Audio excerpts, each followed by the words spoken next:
पिछले वाले क्लास में हम लोगों ने अपने इस चैप्टर के अंदर दो इंपॉर्टेंट चीज़ों के बारे में डिस्कस किया था। पहला था आपका मैग्नेटिक फील्ड और दूसरा था मैग्नेटिक फील्ड लाइंस, और तीसरे नंबर पे हम लोगों ने मैग्नेटिक फील्ड लाइन का क्या प्रॉपर्टी होता है ये भी हम डिस्कस कर चुके थे। एक बार फटाक से रिवीजन करते हैं, उसके बाद फिर अपने इस टॉपिक को आज आगे बढ़ाएंगे, तभी चीज़ों को आप आपस में कनेक्ट कर पाओगे। ठीक है, पहला तो था हमारा मैग्नेटिक फील्ड। मैग्नेटिक फील्ड का मतलब आपने क्या समझा था कि मैग्नेट के चारों तरफ, ज़्यादा दूर नहीं, उसी के बस आजू बाजू एक ऐसा फोर्स क्रिएट हो जाता है जिसके दायरे में, यानी कि जिसके कांटेक्ट में, उस फील्ड के कांटेक्ट में यदि हमारा कोई मेटल बॉडी आ जाता है तो मैग्नेट उसको अपनी ओर खींच लेता है। उसी को हम लोग क्या कहते थे, मैग्नेटिक फील्ड कहते थे। ठीक है, उसके बाद हम लोगों ने समझा था मैग्नेटिक फील्ड लाइंस। जो हमारा मैग्नेटिक फील्ड था ना, उसी मैग्नेटिक फील्ड को एक लाइन से यदि हम लोग रिप्रेजेंट कर देते हैं तो वही हमारा कहलाता है मैग्नेटिक फील्ड लाइंस। बड़ा सिंपल था, लेकिन क्या मैग्नेटिक फील्ड लाइन हकीकत में ऐसा कुछ होता है क्या? नहीं, वो एक इमेजिनरी लाइन है। ठीक है, चलिए, उसका इस्तेमाल बेसिकली हम लोग मैग्नेटिक फील्ड को शो करने के लिए करते हैं, इसीलिए उसका नाम पड़ जाता है मैग्नेटिक फील्ड लाइंस। उसके बाद 5 प्रॉपर्टी हम लोगों ने देखा था मैग्नेटिक फील्ड लाइन का, वो बिल्कुल याद है। चलिए, इतना हम लोग जान चुके थे। तो आज हम लोग अपना नेक्स्ट टॉपिक डिस्कस करेंगे। टॉपिक का नाम है आपका magnetic field due to a current carrying conductor. ये आपका मेन टॉपिक है, magnetic field due to a current carrying conductor, और इसी के अंदर 2-3 आपका छोटा छोटा टॉपिक भी देखने को आपको मिलेगा, जिसमें से सबसे पहला आपका है magnetic field due to a current through a straight conductor. उसके बाद राइट हैंड थंब रूल, उसके बाद सर्कुलर लूप वाला भी आएगा, और उसके बाद फिर आपका सोलेनॉइड वाला भी आएगा। तो बेसिकली हमारा इसमें 3-4 इंपॉर्टेंट टर्म है, मतलब इंपॉर्टेंट टॉपिक है छोटे छोटे, इसके अंदर हम लोगों को डिस्कस करना है। लेकिन आपका जो मेन टॉपिक है ये वही ऊपर वाला है। इसके अंदर आपका ये वाला है पहला, और ये दूसरा वाला है। 2 और बचता है, आने वाले क्लास में डिस्कस कर लेंगे। ठीक है, चलिए शुरू करते हैं। तो इसमें बेसिकली हम लोग पढ़ने वाला क्या है, थोड़ा सा उसके बारे में बात करते हैं। इसमें हम लोग बेसिकली मैग्नेटिक फील्ड के बारे में बात करेंगे, लेकिन मैग्नेटिक फील्ड के बारे में बात करेंगे लेकिन किसका? Current carrying conductor. वो भी कैसा होना चाहिए? Current carrying conductor. मतलब सिंपल सा ऐसे समझो, कंडक्टर का मतलब क्या होता है? वो मटेरियल या फिर वो ऑब्जेक्ट जिससे करंट को कैरी करता है, यानी कि जिससे करंट हमारा पास हो सकता है। तो वो मटेरियल या फिर वो ऑब्जेक्ट जिससे करंट पास हो सकता है, उसमें हमारा मैग्नेटिक फील्ड किस तरीके का होता है, वही हम लोग इसमें डिस्कस करने वाले हैं। जैसे आपको पता है कि ये हमारा यदि स्टील का है स्केल, यदि हमारा ये स्टील का है स्केल, तो ऑब्वियस सी बात है कि मेटल है, और ये बहुत अच्छा कंडक्टर भी इलेक्ट्रिसिटी का है। यदि हम इससे वायर कनेक्ट कर दे दोनों तरफ तो इसमें बिजली आ जाएगा, यानी कि ट्रांसफर हो सकता है।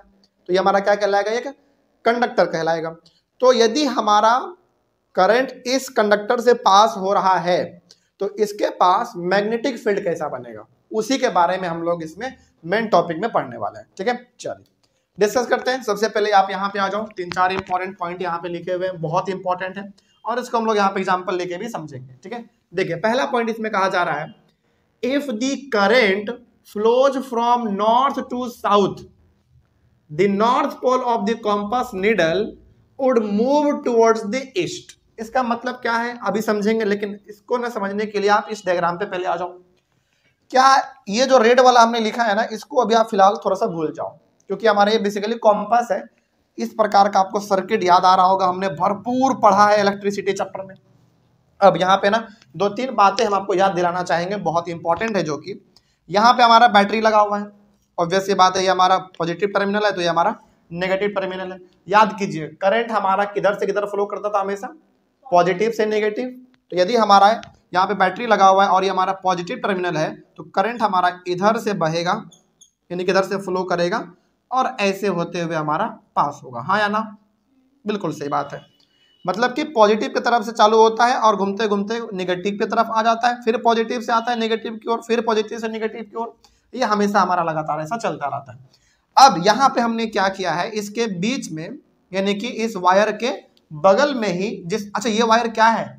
वायर तो है, लेकिन अपने आप में क्या है? वो एक कंडक्टर है, क्योंकि वायर क्या कर रहा है? इलेक्ट्रिसिटी को पास करवा रहा है, यानी कि कंडक्ट करवा रहा है। तो हमारा यहाँ पे वायर था, इस तरीके से जा रहा है, वायर गया, इस तरीके से नेगेटिव टर्मिनल पे वायर आके मिल गया, फिर चालू हुआ, इस तरीके से हमारा यहाँ पे हो रहा है, यानी कि करंट हमारा फ्लो हो रहा है।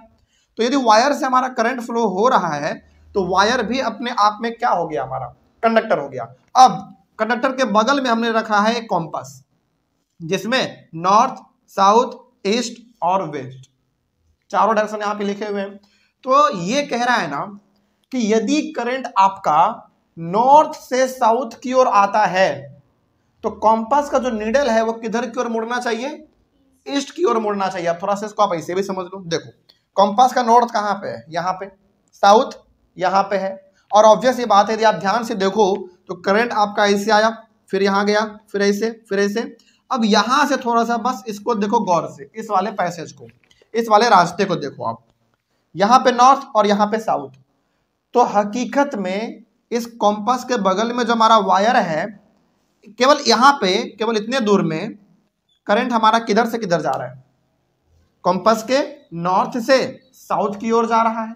हालांकि करंट चलना शुरू कहां से किया? यहां से किया, ऐसे गया, ऐसे घूमते घूमते घूमते। हमको इन सब से कोई मतलब नहीं है, हमको मतलब वहां से है जहां पे हमने अपने कॉम्पास को रखा है। हमने यहाँ पे जो कॉम्पास को रखा है और इसका नॉर्थ पोल है और इसका साउथ पोल है, केवल इस वाले रास्ते को यदि हम देखें तो ऊपर नॉर्थ, और करंट भी हमारा नॉर्थ से किधर आ रहा है? साउथ की ओर आ रहा है कॉम्पास के। तो यहाँ पे हमारा बताइए करंट का डायरेक्शन किधर से किधर है? नॉर्थ से साउथ की ओर है। तो जब भी करंट का डायरेक्शन नॉर्थ से साउथ की ओर रहे तो कॉम्पास का नीडल किधर की ओर मूव करेगा? ईस्ट की ओर करेगा। तो यहाँ पे नीडल हमने अभी नहीं बनाया है, लेकिन अब बना लेते हैं। अच्छा, डिफॉल्ट मतलब पहले से अपने आप जो कॉम्पास के नीडल का डायरेक्शन वो शो करता रहता है, वो कहाँ पे रहता है? नॉर्थ और साउथ पे बिल्कुल ऐसा रहता है। तो हम यदि इस तरीके से थोड़ा सा झुका के इसे बना दें इस तरीके से, तो आप समझिएगा ये कि ये कॉम्पास का नीडल पहले नॉर्थ साउथ पे अटका हुआ था, लेकिन जैसे ही करंट हमारा नॉर्थ से साउथ पोल की ओर आया, ये कॉम्पास का नीडल किस तरफ झुक गया? ईस्ट की ओर झुक गया। देख लो ईस्ट की ओर झुक रहा है, कोई डाउट नहीं इसमें। तो पहला वाला पॉइंट समझ में आ गया, क्या था इसमें, बात समझ में आ गई है। तो इसमें सिंपली ये कहा गया था कि यदि करंट नॉर्थ से साउथ की ओर मूव करता है तो कॉम्पास के नीडल का जो डायरेक्शन है वो ईस्ट की ओर मुड़ जाता है। तो हमने वही तो यहाँ पे दिखाया आपको, कोई डाउट नहीं ना इसमें, बहुत इंपॉर्टेंट था ये। ठीक है, आगे बढ़ते हैं। नेक्स्ट जस्ट इसका उल्टा है। If the current flows from south to north, the north pole of the compass needle would move towards the west. अब आप सवाल को थोड़ा सा बस रिवर्स कर लो। अभी करंट किधर से किधर जा रहा था? नॉर्थ से साउथ, तो वो ईस्ट की ओर मुड़ा। अब आप क्या करो, डायग्राम सेम रहने दो, बस आप इस बैटरी के टर्मिनल को ही बदल दो। पहले मान लीजिए कि आपका बैटरी ऐसे रखा हुआ था, अब आप बैटरी को ऐसे कर दो, क्या फर्क पड़ता है? लेकिन करंट तो हमेशा पॉजिटिव से ही चालू होगा ना। तो अब बताओ आपका पॉजिटिव किधर है? अब आपका पॉजिटिव इधर है, तो करंट किधर से किधर जाएगा? ऐसे जाएगा। बिल्कुल सही बात है कि नहीं? बिल्कुल। बैटरी को चाहे आप कैसे भी घुमा दो, कोई फर्क नहीं पड़ने वाला। हमेशा करंट जो निकलता है वो पॉजिटिव टर्मिनल से ही निकलेगा और नेगेटिव की ओर जाके वो खत्म हो जाएगा। तो हमने बस बैटरी को थोड़ा सा, पहले ऐसे था, अब हमने ऐसे कर दिया, इसको रिवर्स कर दिया। तो देखो आपका पॉजिटिव यहाँ पे आ गया और नेगेटिव यहाँ पे आ गया। अब देखो कि इस कॉम्पास के बगल में जो आपका ये वायर है उसमें करंट किधर से किधर मूव कर रहा है? साउथ से नॉर्थ। बिल्कुल सही। आप केवल इस वाले रीजन को देखो, बाकी को हमको देखना भी नहीं है, आप केवल इस वाले रीजन को देखो। इसमें आप देखेंगे तो इस तरीके से हमारा करंट यहाँ से निकला, ऐसे आया इस तरीके से। केवल आप इसको देखोगे तो नीचे हमारा साउथ है और ऊपर हमारा नॉर्थ है। तो इस केस में करंट का डायरेक्शन किधर है? साउथ से नॉर्थ है। तो जब भी करंट का डायरेक्शन साउथ से नॉर्थ रहे उस समय पे कॉम्पास का निडल किधर की ओर मूव करेगा? वेस्ट की ओर। ठीक है, तो इस तरीके से हम बना देते हैं। तो आप इसको समझ जाइएगा कि पहले ये बिल्कुल नॉर्थ और साउथ पे इस तरीके से था, लेकिन जब करंट हमारा साउथ से नॉर्थ जाने लगा तो वो हमारा वेस्ट की ओर थोड़ा सा झुक गया, ऐसा कुछ। बस यही 2 पॉइंट इसमें आपको समझना था जो कि बहुत इंपॉर्टेंट था। तो पहला आपने क्या समझा? पहला, ये दोनों पॉइंट बिल्कुल आसान है, पहला जैसा है उसका जैसे जो उल्टा है। तो सिंपली, और जब भी इस प्रकार का आ जाए एग्जाम में तो डायग्राम आप बना सकते हैं, और डायग्राम बनाना कोई बड़ी बात नहीं, आप इसके बारे में जानते हैं पहले से। क्या सर्किट बनाना आपने नहीं सीखा था इलेक्ट्रिसिटी चैप्टर में? बहुत आपने बनाया है, भरपूर बनाया है। चलिए, तो यहाँ पे आपने क्या सीखा पहले वो बात देख लो, बहुत इंपॉर्टेंट है। पहला तो ये आपने सीखा कि यदि करंट का डायरेक्शन नॉर्थ से साउथ रहे तो कॉम्पास निडल ईस्ट की ओर मुड़ेगा। ठीक है, पहला ये हो गया हमारा। दूसरा इसमें यह था कि यदि करंट का डायरेक्शन साउथ से नॉर्थ रहे तो कॉम्पास का निडल वेस्ट की ओर मुड़ेगा। समझ लिया आपने एग्जाम्पल से? चलिए, दोनों पॉइंट आपका क्लियर। थर्ड पॉइंट पे आ जाओ। इसमें कह रहा है it means that on reversing the direction of current the direction of magnetic field also gets reversed. क्या ये बात सही है? बिल्कुल सही है। आप इन्हें ऐसे देखो, अभी आपका इस वाले में करंट का डायरेक्शन किधर से किधर था? नॉर्थ से साउथ। तो मैग्नेटिक फील्ड का डायरेक्शन आपका किधर था? ईस्ट की ओर था। लेकिन आपने यहां पे करंट का डायरेक्शन क्या कर दिया? बदल दिया, साउथ से नॉर्थ कर दिया। देखो इसमें नॉर्थ से साउथ था, इसमें आपने करंट का डायरेक्शन बदल दिया, साउथ से नॉर्थ कर दिया। तो आपका कंपास का नीडल किधर मुड़ गया? वेस्ट की ओर मुड़ गया। तो ये बात आपको क्या बता रहा है? सिंपली आपको इसमें यह बताया जा रहा है कि यदि आप करंट के डायरेक्शन को चेंज करते हैं तो मैग्नेटिक फील्ड का डायरेक्शन भी चेंज हो जाएगा। मैग्नेटिक फील्ड का डायरेक्शन मतलब कंपास का मूवमेंट चेंज हो जाएगा, कंपास नीडल का जो मूवमेंट है वो चेंज हो जाएगा। कोई दिक्कत नहीं इसमें। तो एक तरीके से कहीं ना कहीं तो हम लोग ये कह सकते हैं ना कि मैग्नेटिक फील्ड का जो डायरेक्शन है वो किसके ऊपर डिपेंड करता है? करंट का डायरेक्शन पर डिपेंड करता है। जिधर करंट का डायरेक्शन करंट का डायरेक्शन को यदि आपने बदला तो मैग्नेटिक फील्ड का डायरेक्शन भी बदल जाएगा। वही बात इसमें कहा गया था। देखो आप ऐसे भी समझो ना, पहले आपका इसमें करंट का डायरेक्शन नॉर्थ से साउथ था, तो मैग्नेटिक फील्ड का डायरेक्शन किधर था? ईस्ट की ओर था। आपने यहां पे क्या कर दिया? साउथ से नॉर्थ कर दिया करंट के डायरेक्शन को, तो ये हमारा वेस्ट की ओर मुड़ गया। तो जैसे आपने करंट के डायरेक्शन को चेंज किया वैसे आपका मैग्नेटिक फील्ड का डायरेक्शन भी चेंज हो गया। पहले ईस्ट की ओर मुड़ता था, अब वेस्ट की ओर मुड़ रहा है। तो नेक्स्ट पॉइंट हमारा वही लिखा हुआ है, hence the direction of magnetic field depends on the direction of current flow. तो बताइए इस पॉइंट से हम लोग ये समझ सकते हैं और ये बोल भी सकते हैं कि मैग्नेटिक फील्ड का डायरेक्शन किसके ऊपर डिपेंड करता है?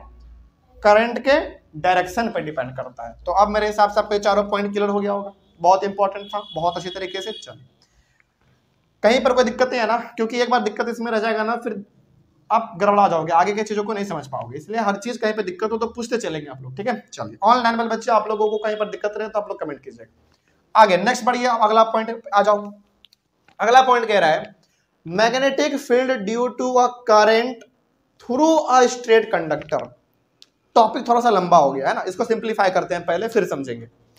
बड़ा सिंपल है, आप इसको ऐसे समझो। देखो क्या कहा है, magnetic field due to a current through a straight conductor. Straight conductor का मतलब है ऐसा कंडक्टर लो जो बिल्कुल क्या हो? स्ट्रेट हो, बिल्कुल सीधा, गोल नहीं, टेढ़ा मेढ़ा कुछ नहीं, बिल्कुल सीधा। तो मान लेते हैं हमारा ये स्केल स्टील का है, तो ऑब्वियस ये बात है ये एक स्ट्रेट कंडक्टर है, स्ट्रेट तो बिल्कुल सीधा है। अब क्या करो, स्ट्रेट कंडक्टर तो है, बिल्कुल सीधा है, ओके। अब आप क्या करो, इससे करंट पास करवाओ।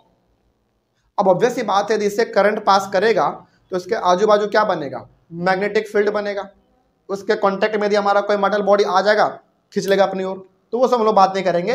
लेकिन सिंपली आप इसमें समझो कि ये हमारा एक स्ट्रेट कंडक्टर हो गया, और स्ट्रेट कंडक्टर है तो बिजली हमारा इसमें से निकलेगा, पास करेगा यदि हम लोग करवाना चाहेंगे तो। और यदि बिजली इसमें कनेक्ट हो रहा है तो वैसी बात है इसके चारों तरफ हमारा क्या बनेगा? एक मैग्नेटिक फील्ड बनेगा। बस इसी टॉपिक के बारे में पढ़ना है। क्या है, बड़ा सिंपल है। देखो कितना लंबा टॉपिक है ना, बाकी है इसमें दो ही पॉइंट, बहुत सिंपल है ये। क्या लिखा हुआ पहले देख लो, the strength of magnetic field is directly proportional to the amount of current flowing through the straight conductor. इसका सिंपल सा मतलब क्या हुआ कहने का, आप इसको ऐसे समझो। हमारा ये स्ट्रेट कंडक्टर है और इससे हमारा बिजली पास हो रहा है, तो बताइए किसके तरह भी बिहेव करेगा? मैग्नेट के तरह, यानी कि इसके चारों तरफ क्या होगा? एक फोर्स लग रहा होगा, मतलब मैग्नेटिक फील्ड हमारा जनरेट हो रहा होगा।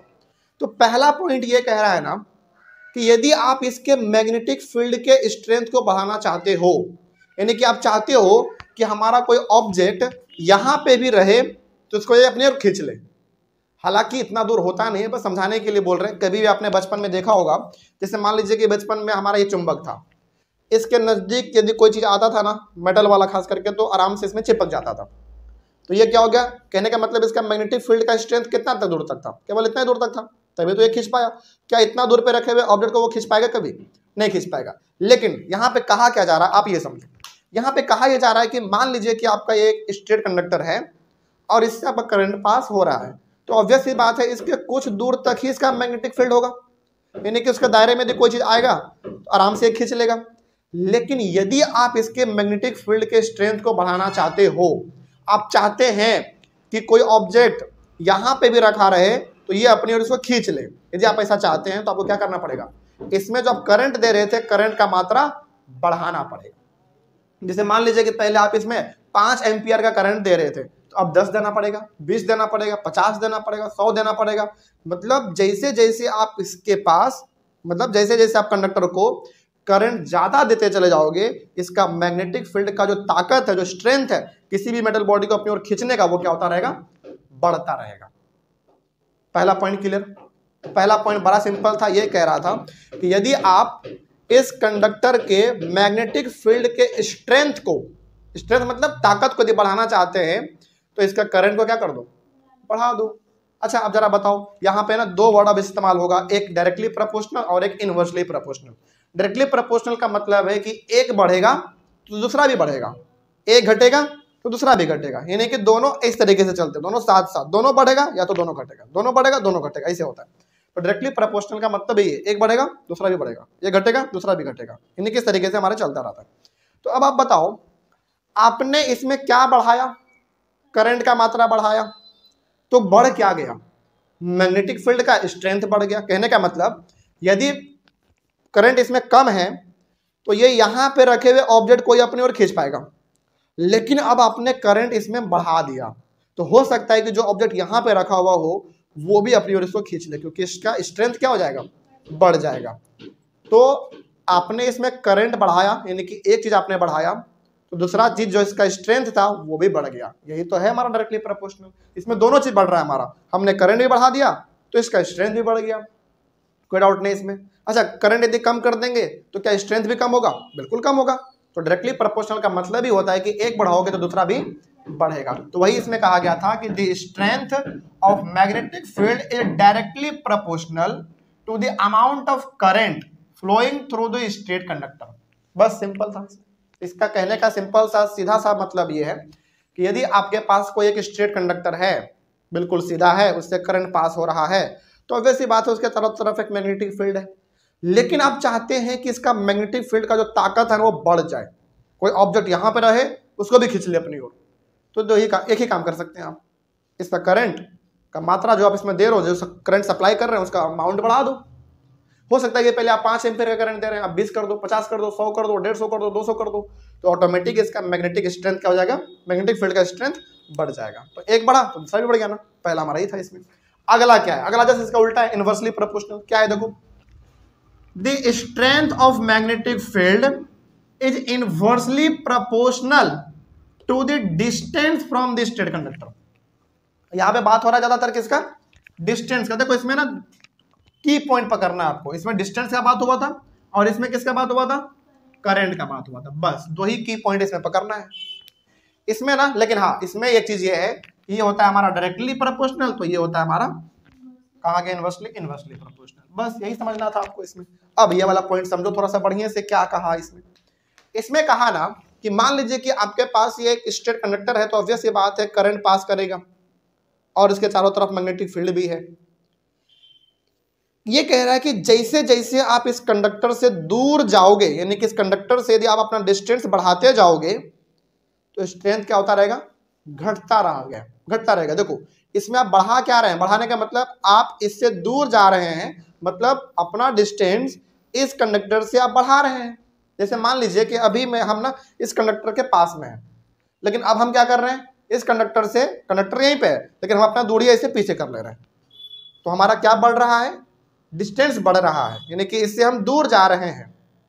लेकिन मेरा कम क्या हो रहा है, स्ट्रेंथ कम हो रहा है। जैसे जैसे इससे दूर जाएंगे, क्या मैग्नेटिक स्ट्रेंथ आपको उतना ही फील होता है क्या, बिल्कुल नहीं। जैसे याद करो अपना बचपन वाला केस, हम लोग क्या करते थे, एक चुंबक लेते थे, उसके नजदीक यदि कोई चीज लेके आते थे तो फटाक से चिपक जाता था, लेकिन जैसे जैसे उसको दूर लेके जाते थे चिपकता नहीं था, बिल्कुल कोई असर भी देखने को नहीं मिलता था। तो वही इसमें कहा गया था नेक्स्ट पॉइंट में कि मैग्नेटिक मतलब हाँ इसमें ये कहा गया था कि जैसे जैसे आप इस कंडक्टर से अपना डिस्टेंस बढ़ाओगे, आपका मैग्नेटिक फील्ड का स्ट्रेंथ घटता चला जाएगा, कोई दिक्कत नहीं इसमें। तो बताओ, हमने तो कहा था कि इनवर्सली प्रोपोर्शनल में एक बढ़ता है तो दूसरा घटता है, तो बताओ इसमें बढ़ क्या रहा है और इसमें घट क्या रहा है। बिल्कुल, इसमें डिस्टेंस हमारा बढ़ रहा है लेकिन स्ट्रेंथ इसका घट रहा है। बस यही 2 पॉइंट था इसमें, आपको समझ में आ गया, कोई दिक्कत नहीं इसमें। तो यदि आपसे कोई पूछे कि बताओ एक स्ट्रेट कैरिंग कंडक्टर का क्या खूबी होता है? तो दो ही खूबी है।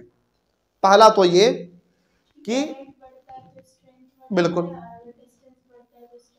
हो गया, पहला तो ये कि डिस्टेंस, मतलब पहला तो ये था कि करंट उसमें बढ़ाओगे तो स्ट्रेंथ बढ़ जाएगा। दूसरा ये उससे दूरी बढ़ाओगे तो स्ट्रेंथ घट जाएगा। सिंपल सा बात इसमें था। अच्छा, इसमें ना एक पॉइंट और था जो कि अब इसमें लिखना भूल गए हैं, हमको याद आ गया। इसमें यह था कि यदि आपका स्ट्रेट कंडक्टर है तो मैग्नेटिक फील्ड इसके चारों तरफ है। याद रखिएगा, इसका जो मैग्नेटिक फील्ड होता है ना वो बिल्कुल गोल होता है, क्योंकि देखो कॉन्सेंट्रिक एक वर्ड होता है, बताते इसमें होता क्या है। हालांकि आप चाहो तो यहाँ पे लिख भी लेना, एक पॉइंट लास्ट में बता देंगे आपको। यदि मेरा एक स्ट्रेट कंडक्टर है तो इसके चारों तरफ मैग्नेटिक फील्ड भी है, लेकिन मैग्नेटिक फील्ड को हम लोग किससे शो करते थे? मैग्नेटिक फील्ड लाइन से। तो बताओ, इसके यदि चारों तरफ मैग्नेटिक फील्ड है तो मैग्नेटिक फील्ड का लाइन कैसा शो होगा? इसमें सर्कल, गोल गोल। इसी को हम लोग कहते हैं कॉन्सेंट्रिक सर्कल, मतलब कि एक सर्कल के बाद दूसरा सर्कल इस तरीके से कॉन्सेंट्रिक सर्कल। इसको आप याद रखिएगा। यदि कोई पूछ ले कि बताओ स्ट्रेट कंडक्टर में जो मैग्नेटिक फील्ड का जो पैटर्न बनता है वो कैसा बनता है, तो कॉन्सेंट्रिक सर्कल बनता है। कॉन्सेंट्रिक सर्कल का मतलब एक सर्कल के बाद दूसरा सर्कल, दूसरा इस तरीके से गोल गोल बनेगा। ठीक है, कोई दिक्कत नहीं इसमें, बस ये आपको समझ में आ गया। अगला है आपका राइट हैंड थंब रूल, ये भी बहुत इंपॉर्टेंट है। चलो, राइट हैंड थंब रूल का डेफिनेशन थोड़ा सा बड़ा है, लेकिन ये जितना बड़ा है ना उतना आसान भी है। इसको एग्जांपल लेके हम आपको समझाएंगे अभी, लेकिन पहला एक पॉइंट आप इसमें ये देख लो कि it is used to find the direction of magnetic field. सबसे important right hand thumb rule में क्या है वो तुम लोग अभी देखेंगे, लेकिन राइट हैंड थंब रूल का इस्तेमाल हम लोग क्यों करते हैं? ताकि हम लोगों को मैग्नेटिक फील्ड का डायरेक्शन मिल सके। बात समझ में आ रही है? चलिए, अब आप इसको ऐसे समझो। आपके बुक में भी ना एनसीईआरटी में एक डायग्राम दिया गया है, एक ऐसे वायर है और कोई उसको इस तरीके से पकड़ा हुआ है ना। वही एग्जांपल आपको यहाँ पे हम बताते हैं, एकदम लाइव बताते हैं, बहुत आपको समझ में आएगा। क्योंकि राइट हैंड थंब रूल इसमें कहा है तो आपको कौन सा हाथ इस्तेमाल करना है? राइट हैंड इस्तेमाल करना है। ठीक है, और इसका इस्तेमाल हम लोग करते क्यों है? ताकि हम लोगों को मैग्नेटिक फील्ड का डायरेक्शन पता चल जाए। ठीक है, अब ये काम कैसे करता है थोड़ा सा उसके बारे में पहले समझ लो। देखो, imagine that we are holding a current carrying straight conductor in our right hand. बस यहां तक अभी आप रुको, राइट हैंड तक अब आप रुक जाओ थोड़ा सा। आप ये इमेजिन करो, और इमेजिन करते करते हम लोग इसको ना प्रैक्टिकली भी करते हैं। ठीक है, चलो देखना ध्यान से। आपका ये राइट हैंड है, जिससे आप खाना खाते हैं, बेसिकली वो आपका राइट हैंड है। आप इमेजिन करो कि आप ना क्या किए हो, आपके पास एक स्ट्रेट करंट कैरिंग कंडक्टर है, मतलब कि बिल्कुल एक लंबा सा कंडक्टर है, बिल्कुल सीधा है। आप उसको अपने राइट हैंड से पकड़े हुए हो। ठीक है, लेकिन कैसे पकड़ोगे वो भी इसमें कहा है, such that the thumb points towards the direction of current. अभी तक आप रुक जाओ। अब इमेजिन करना है आपको, ठीक है, क्योंकि समझना आप ही को अल्टीमेटली। इमेजिन करोगे करंट हमारा इधर से इधर जा रहा है, यानी कि करंट हमारा इधर से इधर फ्लो कर रहा है। इमेजिन करो बस अपने माइंड में, इसको देखते चलो और इमेजिन करते चलो, बहुत इंपॉर्टेंट है। करंट आपका किधर से किधर फ्लो कर रहा है? इधर से इधर फ्लो कर रहा है। तो आपको राइट हैंड का जो अंगूठा है ना वो करंट के डायरेक्शन में रखना है, इस तरीके से। चलो मान लो ऐसा हमारा है, तो ऐसा आपको रखना है। ये अंगूठा मेरा किधर है? इधर है। क्यों इधर है? क्योंकि करंट हमारा अल्टीमेटली इधर से आ रहा है, इधर जा रहा है। तो करंट का जिधर जाने का रास्ता रहेगा उधर ही आप अपना अंगूठा रखना है, इसे कोई दिक्कत नहीं। चलो ऐसे हमने रख दिया, आगे बढ़ते हैं। क्या? Then our fingers will wrap around the conductor in the direction of field lines of magnetic field. यहाँ पे ना बेसिकली क्या कह रहा है, आप इसे समझो। करंट आपका इधर से इधर जा रहा था, स्ट्रेट कंडक्टर था, बिल्कुल करंट जा रहा है हमारा इधर से इधर जा रहा है। ओके, राइट हैंड लो, इसको इस तरीके से रखो। अंगूठा ध्यान रखना है हमेशा कि किधर होना चाहिए, करंट के डायरेक्शन में होना चाहिए। अंगूठा ऐसे रखो। अब आप क्या करो, ऐसे रख के अपने अंगुली को, जो चारों अंगुली है आपका, इसको इस तरीके से रैप करो। रैप करने का मतलब अपने मुट्ठी में इस कंडक्टर को भर लो इस तरीके से। तो ये बेसिकली आपको बता क्या रहा है, अब आप ये समझो, करंट हमारे इधर से इधर जा रहा था, हमने इसको इस तरीके से पकड़ा, अब आप देखो रैप आपने कैसे किया, ऐसे था आप कहाँ सीधा, आपने ऐसे रैप किया ना, तो जिस तरीके से आप रैप कर रहे हो वही हो गया आपका मैग्नेटिक फील्ड का डायरेक्शन। यानी कि आपका मैग्नेटिक फील्ड का डायरेक्शन किधर से किधर हुआ, इधर से इधर, इस तरीके से। कोई डाउट नहीं इसमें, बात समझ में आ रही है? कैसे, फिर से समझ लो। ऐसे आपने रैप किया, ऐसे पकड़ा आपने, आपने ऐसे रैप किया इस तरीके से, आपका जो ये उंगली है यहां पे था स्ट्रेट, इस तरीके से नीचे आया, तो मैग्नेटिक फील्ड का डायरेक्शन किधर से किधर हुआ, यहां से ऐसे, फिर ऐसे, फिर ऐसे, इस तरीके से हमारा चलता रहेगा। कोई डाउट नहीं इसमें, बस यही चीज था आपका। This is known as the right hand thumb rule. और राइट हैंड थंब रूल के बारे में जब भी आए तो आपको इतना बड़ा स्टेटमेंट लिखना पड़ेगा, और ये डिट्टो आपके एनसीईआरटी का है, ठीक है। अच्छा मान लीजिए एग्जाम हॉल में आप बैठे हैं, देखो आपके घर पे तो आपको पता है कि ईस्ट वेस्ट नॉर्थ साउथ किधर है, लेकिन मान लीजिए कि आप एग्जाम हॉल में बैठे हैं और आपको एग्जाम हॉल में थोड़ी पता है कि यहाँ से हमारा ईस्ट वेस्ट नॉर्थ साउथ किधर है। आपको तो एग्जाम हॉल में पता नहीं है कि ईस्ट वेस्ट किधर है। तो वहां पे ऐसा सवाल आ जाए तो वहां पे कैसे बनाते हैं सवालों को, राइट हैंड थंब रूल के अनुसार ही बनाते हैं। वहां पे सर से नहीं पूछेंगे कि सर एग्जाम सेंटर पे जो अभी हम बैठे हैं यहाँ पे ईस्ट किधर है, वेस्ट किधर है, नॉर्थ किधर है, साउथ किधर है, क्योंकि आपको घर पे तो पता है किधर होता है, लेकिन क्या एग्जाम हॉल में आपको पता है क्या, नहीं पता है। तो वहां पे basically right hand thumb rule का इस्तेमाल करना पड़ता है। जैसे मान लीजिए आपको एग्जाम में आ जाए कि एक कंडक्टर है, उसका ना इस तरीके से डिजाइन बना हुआ है। मान लीजिए सपोज करो कि आपके पास एक कंडक्टर है और उसका डिजाइन कुछ इस तरीके का है। एग्जाम में ये भी दे दिया है कि करंट का डायरेक्शन इधर से इधर है, करंट का डायरेक्शन इधर से इधर है।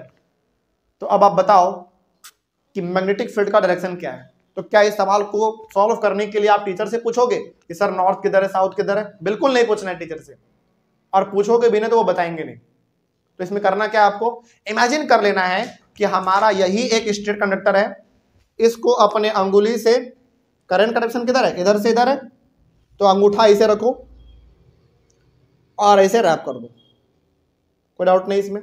तो जो करंट का डायरेक्शन हुआ वो किधर से किधर हो जाएगा, इधर से इधर हो जाएगा। कोई दिक्कत नहीं इसमें, बस हो गया।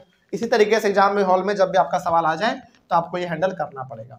चलिए आगे बढ़ते हैं। यही था आपका राइट हैंड थंब रूल। तो राइट हैंड थंब रूल का हम लोग इस्तेमाल क्यों करते हैं, ताकि हम लोगों को मैग्नेटिक फील्ड का डायरेक्शन पता चल सके, ठीक है।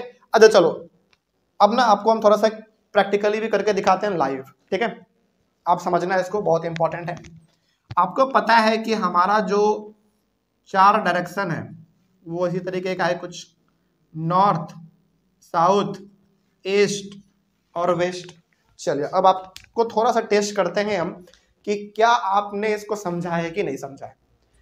अभी आपको फिलहाल इमेजिन ये करना है कि हमारा जो करंट का डायरेक्शन है वो ऐसे है, यानी कि किधर से किधर जा रहा है, साउथ से नॉर्थ जा रहा है। तो आप इमेजिन करो कि हमारा ये बिल्कुल एक स्ट्रेट कंडक्टर है, करंट का डायरेक्शन साउथ से नॉर्थ है, तो आपका अंगुली कैसा होना चाहिए, कुछ ऐसा होना चाहिए, अंगूठा ऊपर, क्योंकि ऊपर ही जा रहा है हमारा, ऐसा। तो अब बताओ आप कि आपका ये जो उंगली है आप कैसे मोड़ोगे, इसको ऐसे मोड़ोगे, तो बताओ आपके मैग्नेटिक फील्ड का डायरेक्शन किधर से किधर हुआ, ईस्ट से वेस्ट। पकड़ लिए सवाल को, बस यही सवाल, ऐसा ही सवाल आएगा एग्जाम में, बिल्कुल ऐसे करना है और कुछ नहीं करना आपको इसमें। अच्छा हाँ, ये भी एक बहुत बड़ा हिंट हो सकता है आपको एग्जाम हॉल में, क्योंकि नॉर्मली तो हम लोग ऐसे ही बनाते हैं ना 4 डायरेक्शन। और मान लीजिए, चलो ये सब छोड़ो, जो भी हमने आज पढ़ाया ना आपको वो सब छोड़ो, मान लो कि आप एग्जाम हॉल में बैठे हो, एकदम लाइव एग्जाम्पल दे रहे हैं आपको, ऐसा सवाल पूछा है सीबीएसई, ठीक है। बहुत ध्यान से समझिएगा और ऑनलाइन वाले बच्चे आप लोग कमेंट कीजिएगा, ठीक है, बहुत इंपॉर्टेंट। देखो इमेजिन करो कि आप एग्जाम हॉल में बैठे हो और 10th का आप एग्जाम दे रहे हैं और साइंस के पेपर में फिजिक्स का एक सवाल आ गया, उसमें ना डायग्राम बना हुआ है, कुछ नहीं बना हुआ है, डायग्राम भी नहीं है, करंट किधर से किधर फ्लो कर रहा है वो भी डायग्राम में शो नहीं हो रहा, मतलब डायग्राम आपके पास है ही नहीं। बस सवाल में ये कहा है आपसे कि करंट नॉर्थ से साउथ जा रहा है, आप मैग्नेटिक फील्ड का डायरेक्शन बताओ, बस यही सवाल है। Current flows from south to north, full stop, then what is the direction of magnetic field, यही सवाल में आया है। आप कैसे करोगे, आप क्या टीचर से पूछोगे सर ईस्ट वेस्ट किधर है, नहीं, आप सिंपली अपने कॉपी में एक छोटा सा रफ बनाना ऐसा वाला, और इमेजिन कर लो कि हमारा नॉर्थ होता है ऊपर में, साउथ होता है नीचे में, ईस्ट उधर और वेस्ट हमारा इधर। तो अब देखो कि हमारा करंट किधर जा रहा था, साउथ से नॉर्थ जा रहा था, तो हमारा राइट हैंड हमारा ये वाला है, ऐसे पकड़ेंगे इसको, तो इधर हमारा ईस्ट है, इधर वेस्ट है। अब आप इसको आप रैप करोगे इसे, तो बताओ करंट का डायरेक्शन किधर, सॉरी मैग्नेटिक फील्ड का डायरेक्शन ईस्ट से वेस्ट, बस हो गया और आपको पूरे मार्क्स मिल जाएंगे। चलो अब थोड़ा सा सवाल हम बदल देते हैं, ठीक है, सवाल थोड़ा सा बदलते हैं। अब आप बताइए किधर से किधर डायरेक्शन होगा। अब आप देखो आपके करंट का डायरेक्शन नॉर्थ से साउथ है, तो आप इसको ऐसे पकड़ो, ओके। अब सवाल है कि सर ऐसे तो हमने पकड़ लिया, लेकिन राइट हैंड मेरा कैसा रहेगा। ऐसा आपने किया ना, करंट ऊपर से नीचे आ रहा है, तो आपका राइट हैंड कैसा होना चाहिए, ऐसा होना चाहिए, बिल्कुल। आपका उंगली इधर है, अब आप रैप करोगे इसको, इधर हमारा क्या है वेस्ट, इधर वेस्ट है, ऐसे पकड़ोगे ऐसे रैप करोगे। तो अब बताओ करंट का डायरेक्शन वेस्ट टू ईस्ट। तो सवाल एग्जाम में ऐसा ही आने वाला है, ठीक है, वहां पे आपको बताया नहीं जाएगा ईस्ट वेस्ट नॉर्थ साउथ किधर है, तो आपको इसका इस्तेमाल करना पड़ेगा, ठीक है। चलो थोड़ा सा सवाल और बदल देते हैं आपके लिए, थोड़ा सा सवाल और बदलते हैं। इससे सवाल किस किस तरीके से आ सकता है वो तरीका हम आपको बता रहे हैं। चलिए अब आपका करंट का डायरेक्शन किधर से किधर है, ईस्ट से वेस्ट है, तो आपका ये कंडक्टर रह गया, ओके। चलो ऐसे कर लेते हैं, ऐसे आपका इधर से इधर जा रहा है, तो अंगूठा पे कैसा होना चाहिए, ऐसा होना चाहिए, बिल्कुल। तो अब इसको आप रैप करो, देखो आपका यहां पे अभी ऐसा है, यानी कि एक तरीके से ये ऐसा है, मतलब आप ऐसे समझो, हालांकि है तो यही, लेकिन ऐसे करने का मतलब मेरा उंगली चारों उधर है, मतलब नॉर्थ के ऊपर है, और ऐसे आप करोगे रैप तो नीचे आएगा आपका, तो नीचे क्या है आपका साउथ। तो हमारा मैग्नेटिक फील्ड का डायरेक्शन नॉर्थ से साउथ हो जाएगा। कब, जब करंट ईस्ट से वेस्ट जाए, नॉर्थ से साउथ, जब वेस्ट से ईस्ट कर देंगे तो फिर साउथ से नॉर्थ हो जाएगा, कोई दिक्कत नहीं। सवाल कैसे भी आए, यदि आपको ये चीज पता है और राइट हैंड थंब रूल आपको अप्लाई करना आता है तो आपका सवाल पूरा बनेगा, कोई डाउट नहीं ना इसमें। तो बस राइट हैंड थंब रूल आज के क्लास का सबसे इंपॉर्टेंट हिस्सा रहा हमारा, हालांकि ये सब भी इंपॉर्टेंट है, लेकिन सबसे इंपॉर्टेंट आपका राइट हैंड थंब रूल है। पहला इसमें आप ध्यान में रखिएगा ये बात कि इसको हम लोग मैग्नेटिक फील्ड का डायरेक्शन पता करने के लिए इस्तेमाल करते हैं, पहला बात। और दूसरा बात, इसका नियम ये है कि जिधर करंट का डायरेक्शन है उधर ही अपना अंगूठा रखो, ये वाला अंगूठा रखो और फिंगर को इस तरीके से रखो, ठीक है, और इसको ऐसे रैप करो, जिधर आपका ये रैप हो रहा है उधर ही आपका मैग्नेटिक फील्ड का डायरेक्शन है, बस। चलिए इसका स्क्रीनशॉट ले लीजिए एक बार जल्दी से ऑनलाइन बच्चे आप लोग। तो आज बेसिकली हम लोगों ने ये 4 पॉइंट और वो 2 इंपॉर्टेंट पॉइंट हमने आज डिस्कस किया। कोई दिक्कत आप लोगों को इसमें, बात समझ में आई है सारा कुछ। चलिए कहीं पर भी आप लोगों को कोई दिक्कत रहे, डाउट रहे तो आप लोग एक बार बेझिझक कमेंट कीजिएगा।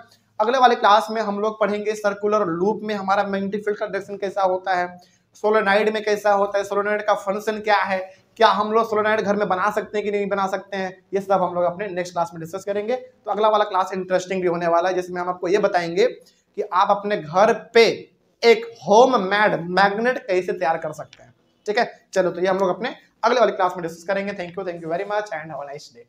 आज के क्लास में हम लोगों को डिस्कस करना है अपना 2 और नया टॉपिक का नाम है पहला आपका magnetic field due to a current through a circular loop, पहला हम लोग ये डिस्कस करेंगे। दूसरा हम लोग डिस्कस करेंगे magnetic field due to a current in a solenoid, ठीक है, यही हम लोग डिस्कस करेंगे। पिछले वाले क्लास में भी आपको याद होगा तो हमने 2 टॉपिक खत्म किया था, और आज के क्लास में भी हम लोग अपना 2 टॉपिक छोटा सा है, दोनों को कंप्लीट करेंगे। तो पहला टॉपिक आपका हो गया magnetic field due to a current through a circular loop, और दूसरा आपका magnetic field due to a current in a solenoid, इसके बारे में हम लोग डिस्कस करेंगे। लेकिन इसको डिस्कस करने से पहले थोड़ा सा हम आपको कल का क्लास कुछ याद दिलाते हैं, तभी आप इस वाले पॉइंट को खास करके समझ पाएंगे। याद कीजिए कल आपने देखा था कि यदि हमारे पास कोई एक स्ट्रेट कंडक्टर होता है और यदि उससे करंट पास होता है तो उसके चारों तरफ जो मैग्नेटिक फील्ड बनता है वो किस रूप में बनता है, हमने कहा आप सर्कल, लेकिन कैसे सर्कल, कॉन्सेंट्रिक सर्कल। जैसे मान लीजिए सपोज कीजिए कि यदि हमारा ये एक वायर है, स्ट्रेट है, और मान लीजिए कि इधर से इधर हमारा करंट जा रहा है, ओके। तो ये जो करंट हमारा इधर से इधर जा रहा है तो इसके चारों तरफ मैग्नेटिक फील्ड है, लेकिन वो फील्ड किस शेप का है, कॉन्सेंट्रिक सर्कल का, यानी कि गोल गोल है, ये आपको मानना पड़ेगा। इस वायर के चारों तरफ गोल गोल हमारा कॉन्सेंट्रिक सर्कल बन रहा है, ऐसा आपको मानना पड़ेगा। ये यदि आपको पता है तो ये सर्कुलर लूप वाला आप आराम से आपको समझ में आ जाएगा। अब आप क्या करो, आपका ये एक स्ट्रेट कंडक्टर था, वायर था, इसी को अब आप क्या कर दो, सर्कल का फॉर्म दे दो इस तरीके से, और यहाँ पे नीचे में क्या जोड़ दो आप, यहाँ पे एक बैटरी जोड़ दो, सिंपल सा। तो मान लीजिए कि हमारा यहाँ पे क्या है, हमने ये जो मेरा हाथ है यहाँ पे बैटरी लगा हुआ है, और हमारा वही वायर था जो वायर हमने पहले इस्तेमाल किया था, यानी कि स्ट्रेट वाला जब हमारे पास वायर था तो जो मैग्नेटिक फील्ड बन रहा था वो कॉन्सेंट्रिक सर्कल बन रहा था, गोल गोल बन रहा था हमारा।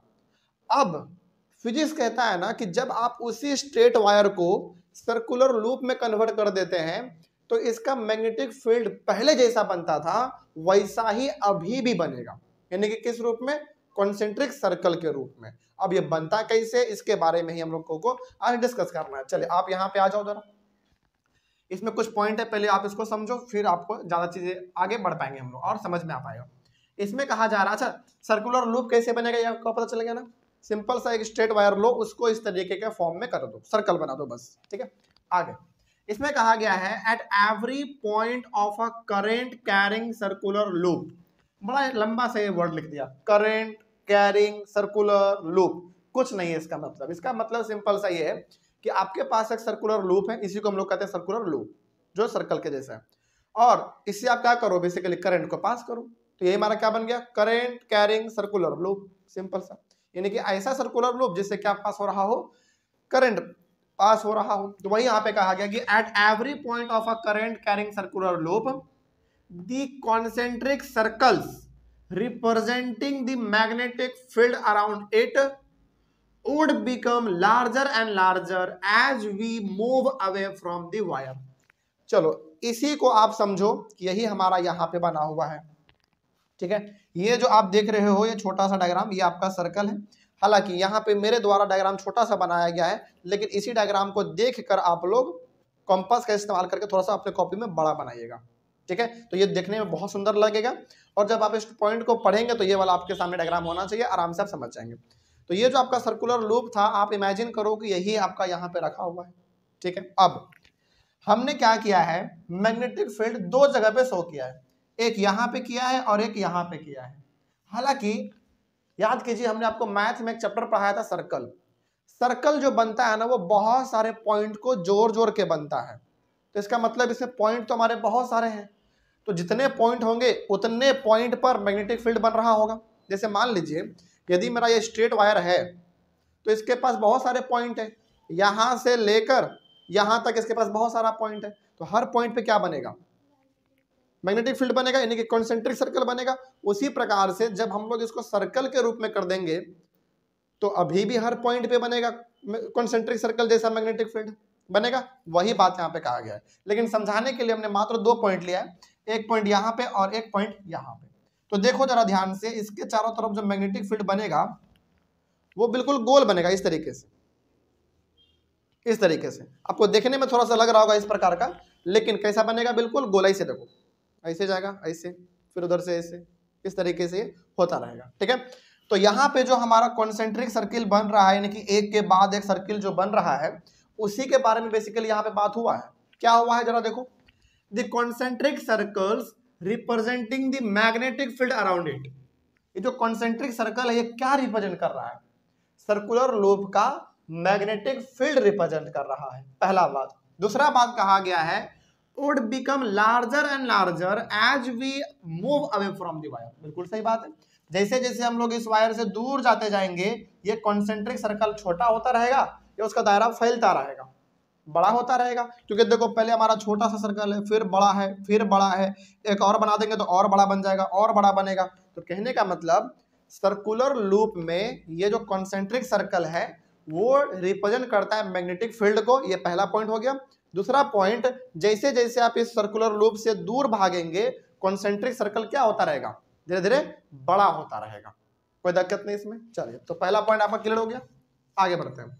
अब इसमें कहा गया है by the time we reach at the centre of the circular loop the arcs of these big circles would appear as straight lines.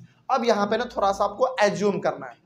आप ये एज्यूम करो कि आपके पास बहुत बड़ा कॉन्सेंट्रिक सर्कल है, हालांकि आप इसको भी देख के एज्यूम कर सकते हैं। आप एज्यूम करो ऐसा, अपने माइंड में एक डायग्राम बनाओ कि यही हमारा कॉन्सेंट्रिक सर्कल है, और आप लगातार क्या कर रहे हैं, पहले छोटा सर्कल बनाया, फिर उससे बड़ा, फिर उससे बड़ा, फिर उससे भी बड़ा, फिर उससे भी बड़ा, फिर और उससे बड़ा।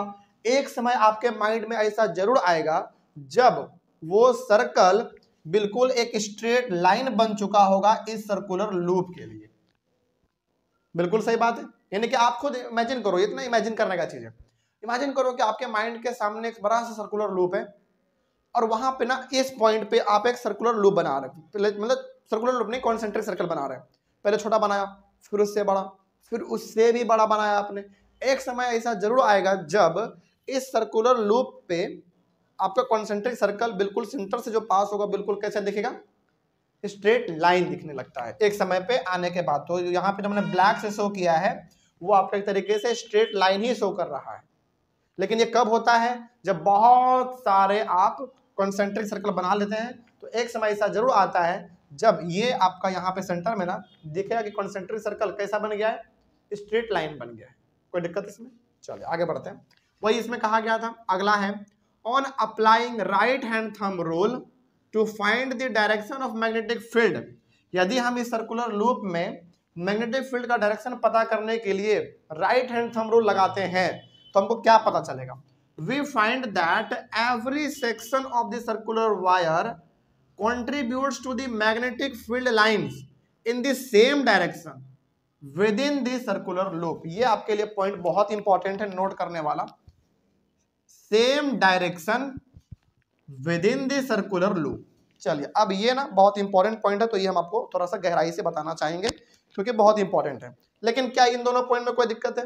कोई दिक्कत नहीं ना। देखो ज्यादा इसमें कंफ्यूज मत हो, सिंपल सा ये कह रहा है कि जब आप एक स्ट्रेट वायर को इस तरीके से बना देते हैं तो यही आपका हो जाता है सर्कुलर लूप। और इसका सबसे बड़ा खूबी ये है कि जैसे आपका कॉन्सेंट्रिक सर्कल स्ट्रेट वायर में बनता था इसका चारों तरफ, उसी प्रकार का इसमें भी बनेगा। लेकिन कैसे बनता है वो हम लोग अभी देखेंगे। तो इसमें पहला क्या देखा आपने कि जब आप स्ट्रेट वायर को ऐसे कर दो तो आपका सर्कुलर लूप बन गया, पहला चीज। दूसरा चीज इसमें आपने ये देखा था कि सर्कुलर लूप क्या रिप्रेजेंट करता है, सॉरी कॉन्सेंट्रिक सर्कल क्या रिप्रेजेंट करेगा आपका? मैग्नेटिक फील्ड रिप्रेजेंट करता है। और क्या था भाई इसमें? हाँ, इसमें एक और पॉइंट था कि जैसे जैसे आप कॉन्सेंट्रिक सर्कल को बनाते जाएंगे यानी कि उससे दूर जाते जाएंगे, आपका कॉन्सेंट्रिक सर्कल भी बड़ा होता जाएगा। उसके बाद क्या था इस वाले पॉइंट में? इस वाले पॉइंट में यह था कि जब आप बहुत सारे कॉन्सेंट्रिक सर्कल बना देंगे, पहले छोटा, फिर उससे बड़ा, फिर उससे बड़ा, फिर उससे भी बड़ा, तो एक समय ऐसा बिल्कुल उस एक समय ऐसा जरूर आएगा जब आपका ये कॉन्सेंट्रिक सर्कल ऐसा लगेगा कि सेंटर से बिल्कुल पास कर रहा है एक स्ट्रेट लाइन के रूप में। बस यही चीज आपको समझना था। लेकिन अब यहाँ पे आप ये समझो कि क्या इस सर्कुलर लूप में राइट हैंड थंब रूल लगाया जा सकता है कि नहीं लगाया जा सकता? लगाया जा सकता है। चलो इस डायग्राम को अभी आप छोड़ो, हम आपको प्रैक्टिकली दिखाते हैं, ठीक है। आपने अभी एज्यूम क्या किया था कि ये हमारा सर्कुलर लूप है और यहाँ पे नीचे में यहाँ पे एक बैटरी लगा हुआ है, ठीक है। चलो मान लो कि ये हमारा हाथ ही बैटरी है, यानी कि मेरा हाथ बैटरी है और बैटरी है जिसमें करंट पास हो रहा है। अब मान लीजिए कि आपका करंट, बहुत ध्यान से समझिएगा इसको, ठीक है। मानो इस तरीके से रखते कोई दिक्कत नहीं होगा, सर्कुलर लूप ही है आपका। चलो ये हमारा बैटरी है, सिंपली आप ये समझो कि करंट इसमें पास हो रहा है। हमने कहा कि करंट इधर से फ्लो हो रहा है, तो करंट यदि हमारा इधर से फ्लो हो रहा है तो हमको ये अंगूठा किधर रखना पड़ेगा? उधर की ओर, ऐसे। बिल्कुल सही बात है। यानी कि यदि करंट जिधर बहता है, करंट का डायरेक्शन जिधर रहता है उधर ही हमारा अंगूठा रहता है। तो हमने कहा कि करंट हमारा इधर से निकला, ऐसे जा रहा है, तो इधर जा रहा है करंट, तो अंगूठा हमको ऐसे रखना पड़ेगा राइट हैंड लगाने के लिए। अब मैग्नेटिक फील्ड का डायरेक्शन देखो, ऐसे है, आप इसको रैप करोगे,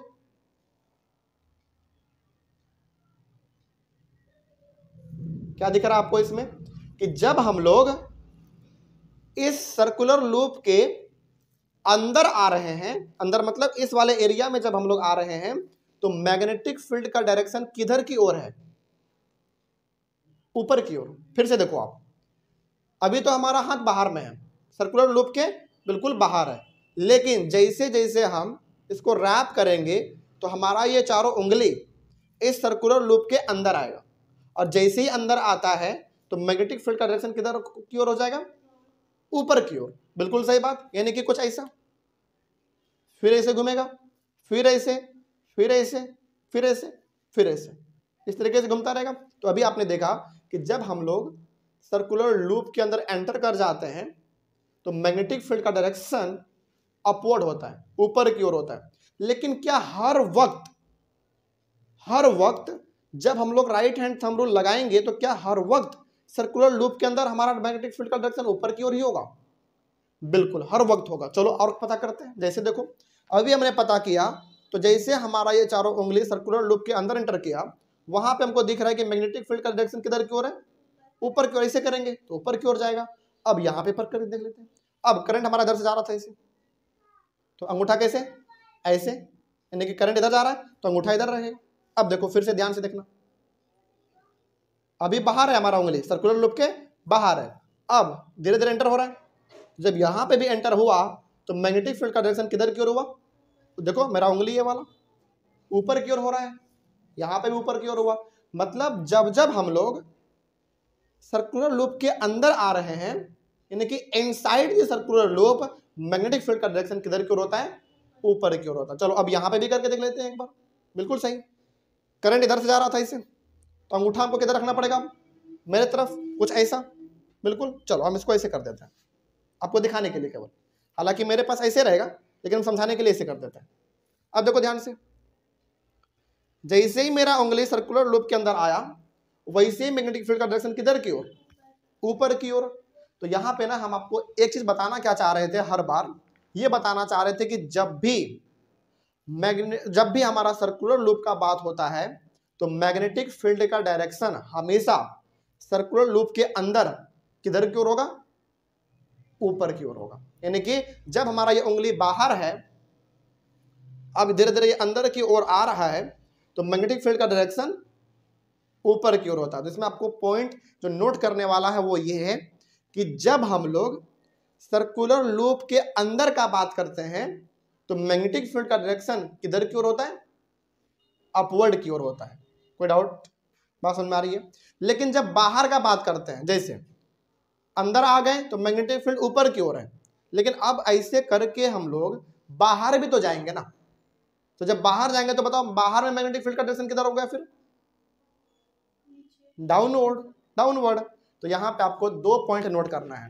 पहला ये कि जब भी बात होता है सर्कुलर लूप के अंदर का तो मैग्नेटिक फील्ड का डायरेक्शन किधर की ओर, अपवर्ड की ओर। लेकिन जब भी बात होगा सर्कुलर लूप के बाहर का तो मैग्नेटिक फील्ड का डायरेक्शन डाउनवर्ड की ओर। आप एक बार फिर से देख लो, फिर से देखना बहुत ध्यान से। अभी हमारा इसे है, धीरे धीरे हम अंदर आ रहे हैं। अब अंदर आए तो हमारा उंगली ऐसे जाएगा ऊपर, इस तरीके से देखो क्या।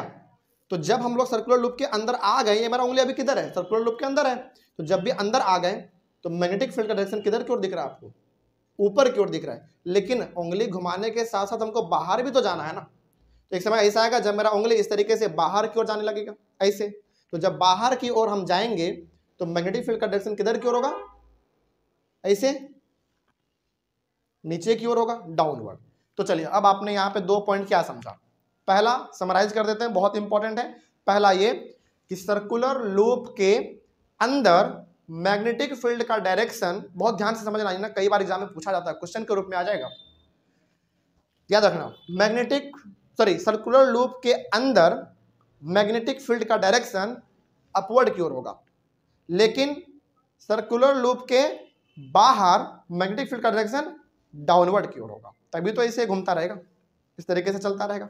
तो वही डायग्राम हमने यहाँ पे शो किया था आपके सामने, देखो ध्यान से। यदि इस डायग्राम को आप थोड़ा सा समझना चाहते हैं तो समझा सकते हैं, बड़ा सिंपल है। देखो ये बताओ, ये तो आपका सर्कुलर लूप है, ये 1 2 3 जो आपको एरो दिख रहा है, ये सर्कुलर लूप के अंदर है या बाहर है, अंदर है। तो डायरेक्शन किधर की ओर दिखा रहा है, ऊपर की ओर, जैसा हमने अभी बताया था।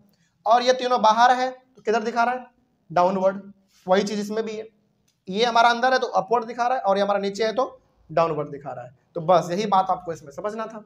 तो अब देखो यहाँ पे क्या लिखा था, कहा गया हमारा, हाँ, on applying right hand thumb rule to find the direction of magnetic field we find that every section of the circular wire contributes to the magnetic field lines in the same direction within the circular loop.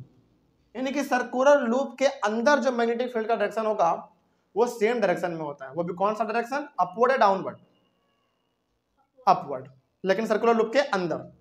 और यदि circular loop के बाहर का बात करेंगे तो downward. तो अभी तो सेम डायरेक्शन ही है लेकिन डाउनवर्ड। ठीक है, चलिए इसमें तो कोई दिक्कत नहीं होगा ना, बात समझ में आई है। और ज्यादातर जो आपको इस चैप्टर में कंफ्यूजन होना था वो इसी टॉपिक में होना था, क्योंकि सर्कुलर लूप बहुतों को समझ में नहीं आता है। समझ में आया अब आपको? सिंपली देखो, बहुत कुछ इसमें याद ना रहे ना तो सिंपल आप क्या करो, एक वायर को उठाओ, इमेजिन कर लो कि मेरा हाथ बैटरी है, सिंपल सा।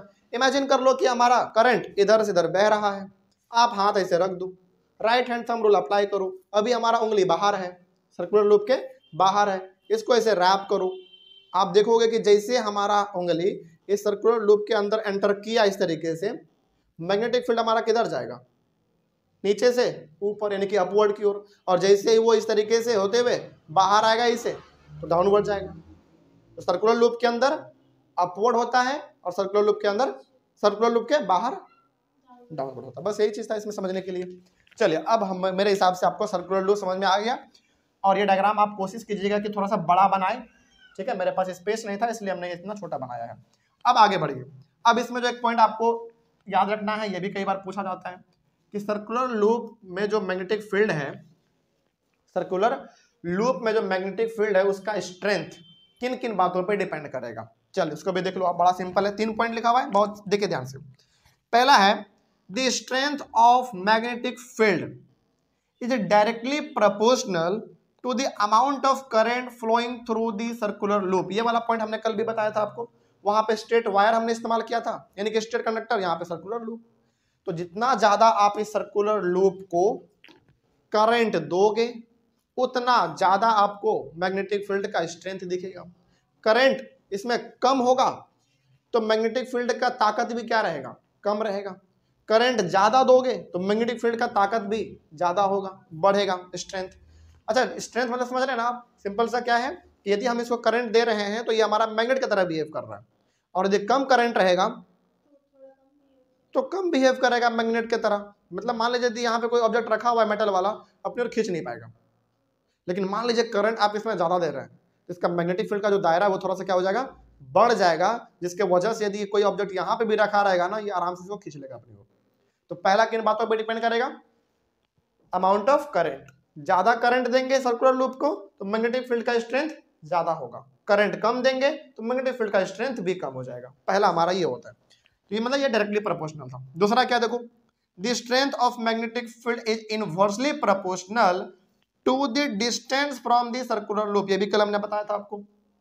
इसमें क्या है, इसमें यह है कि जितना ज्यादा आप इस सर्कुलर लूप से दूर जाएंगे मैग्नेटिक फील्ड का स्ट्रेंथ घटता जाएगा। इसमें बढ़ क्या रहा है आपका, बताओ, डिस्टेंस बढ़ रहा है, लेकिन घट क्या रहा है आपका, मैग्नेट का, मतलब कि मैग्नेटिक फील्ड का स्ट्रेंथ घट रहा है। तो ये हमारा इन्वर्सली हो गया, जिसमें एक चीज बढ़ रहा था तो एक चीज घट रहा है। तो पहला करंट इसमें डायरेक्टली प्रोपोर्शनल होता है, लेकिन इन्वर्सली क्या प्रोपोर्शनल होता है, डिस्टेंस। ठीक है, कोई दिक्कत नहीं इसमें। चलिए आगे बढ़ते हैं। सिंपल सा है कि जितना आप इससे दूर जाओगे मैग्नेटिक फील्ड का स्ट्रेंथ घटता चला जाएगा, यही हमारा इन्वर्सली है। आगे तीसरा है the strength of magnetic field is directly, ये डायरेक्टली है, directly proportional to the number of circular turns. Number of circular turns का मतलब यहां पे आप ये समझो, जैसे मान लो हमारे पास अभी मात्र सिंगल वायर है, सिंगल वायर है, मेरे पास यदि 10 वायर और होगा ऐसा ऐसा गोल गोल, तो बताओ मैग्नेटिक फील्ड का स्ट्रेंथ कमेगा या घटेगा, बढ़ेगा। ऑब्वियस ही बात है, यदि मेरे पास एक सिंगल वायर है तो ऑब्वियस ही बात है इसका स्ट्रेंथ बहुत कम रहेगा, मैग्नेटिक फील्ड का इसका स्ट्रेंथ बहुत कम रहेगा। लेकिन यदि मेरे हाथ में ऐसा ऐसा वायर 10 गो आ जाए तो सबका मैग्नेटिक फील्ड आपस में मिलेगा और बहुत ही मजबूत स्ट्रेंथ उसका बन जाएगा। तो किस पे भी डिपेंड करता है ये नंबर ऑफ सर्कुलर टर्न पे भी डिपेंड करता है, यानी कि कितने आपके पास कॉइल हैं, सर्कुलर लूप कितने हैं, उस पर डिपेंड करेगा। तो 3 बात आपको इसमें ध्यान रखना है कि सर्कुलर लूप में जो मैग्नेटिक फील्ड होता है उसका स्ट्रेंथ 3 बातों पे डिपेंड करेगा। पहला ये कि जितना ज्यादा करंट देंगे उतना ज्यादा आपके मैग्नेटिक फील्ड का स्ट्रेंथ बढ़ेगा। पहला ये हो गया हमारा। दूसरा ये था कि जितना ज्यादा आप सर्कुलर लूप से दूर भागेंगे उसका स्ट्रेंथ कम होता जाएगा। तीसरा ये था कि जितना ज्यादा आपके पास ये नंबर ऑफ कॉइल्स होंगे, मतलब कि सर्कुलर लूप आपके पास जितना होगा, नंबर ऑफ टर्म्स मतलब सर्कुलर टर्म्स जितने होंगे आपके पास, उतना ज्यादा मैग्नेटिक फील्ड का स्ट्रेंथ बढ़ेगा। सिंपल, कोई डाउट नहीं ना इसमें। चलिए आगे बढ़ते हैं। तो क्या ये तीनों पॉइंट क्लियर? इस तरीके से आपका सर्कुलर लूप भी कंप्लीट हो गया। इसमें इसके अलावा कुछ नहीं था। आगे बढ़ते हैं। हाँ, आपको हम ये बार बार बता रहे हैं कि ये डायग्राम थोड़ा सा बड़ा बनाइएगा ताकि आपको रिवीजन के वक्त ना आसानी हो जाए। और यदि मान लीजिए इसमें आप फंस जाए तो सिंपली एक वायर उठाना, राइट हैंड थंब रूल लगा लेना, आपको पता चल जाएगा। ठीक है, चलिए अगला है हमारा topic magnetic field due to a current in a solenoid. अब ये सोलेनॉइड होता क्या है? चलिए इसका ना पहले हम डायग्राम बना देते हैं, आपके सामने बना हुआ नहीं है। डायग्राम बनाते हैं, उसके बाद फिर आपको समझाते हैं कि ये होता क्या है। देखो ये ना कुछ इस प्रकार का बनता है।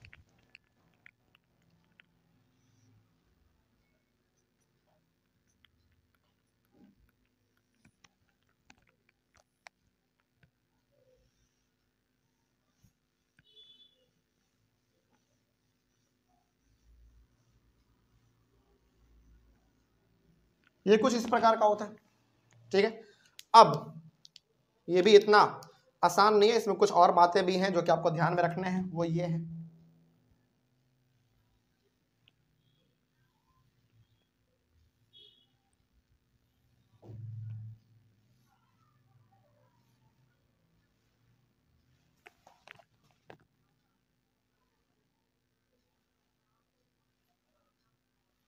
इस तरीके से